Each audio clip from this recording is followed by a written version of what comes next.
No gaming experience would be complete without the efforts of the sound department.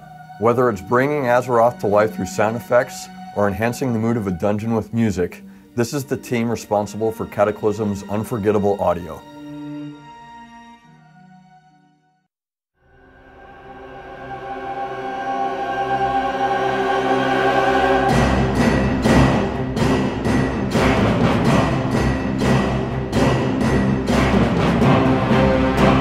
The sound department at Blizzard Entertainment is responsible for everything you hear, not only in all our games, but in the cinematics and the movies, the web, the marketing materials. Our main tools of our trade are music and dialogue and sound effects. These are applied across 3 very well-known game franchises that are all very different. It's really been a pleasure to work on this latest expansion of World of Warcraft, which is the Cataclysm.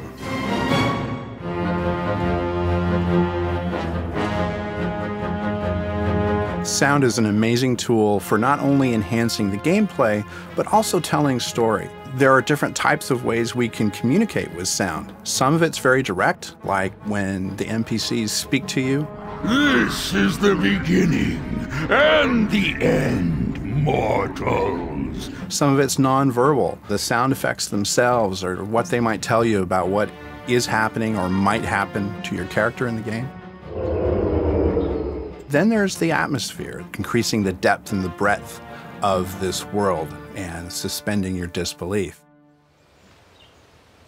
One of our most important tools is silence. It's really important to know when not to use sound, just as it is to know when to use sound.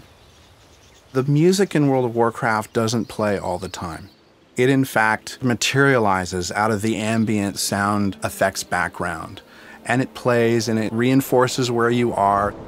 And after the music plays, it doesn't just usually end with a bang. It recedes back into the ambience, so that the line between the music and the ambience is a little gray. Sound designers often say that if you've noticed the sound, that we've probably failed on some level. Unless, of course, it's something really big and epic.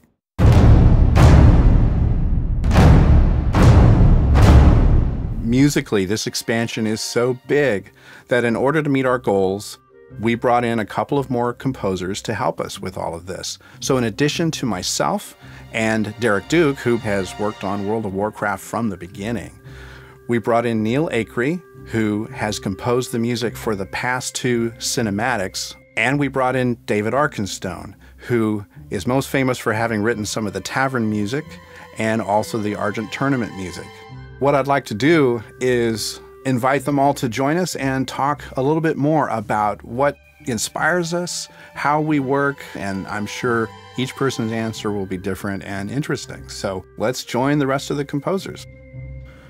How do you approach music for World of Warcraft? How do you even begin to write this stuff?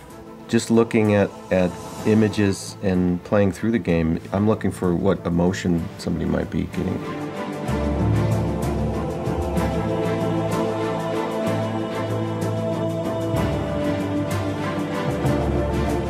It seems like there are a lot of themes that people really love and maybe we shouldn't be messing with. Yeah, well, I don't think you'll hear anything messed with too much, and if it has, you might hear a newer version, just a refresh of that same theme. The technology we were using back then, we didn't use a whole lot of real instruments. It's kind of been a chance in this expansion to see some of that come to life in some different, more robust arrangements.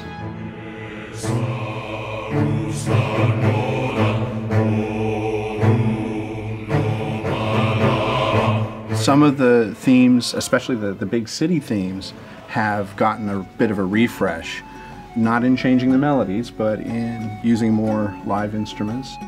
I put a group together to do music for all the taverns. We got to record that live with acoustic instruments, and it was pretty exciting.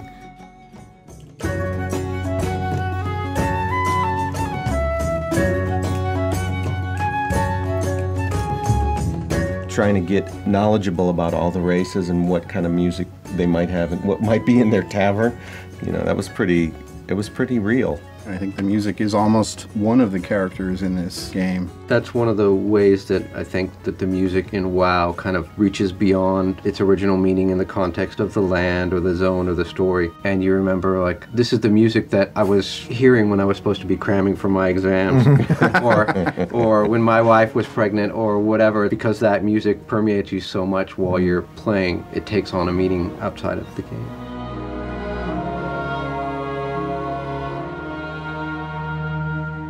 I try to crystallize as much in my head before I get to the computer and the keyboard, because my tendency is if I attack the keyboard, it will lead me in a direction that I didn't have in my head, and like, oh, that sounds good and that sounds interesting, but it's a little farther away than what I had in mind. So I try to come at it with that and then spend the time, you know, editing in the computer and preparing things for the orchestra or whatever else.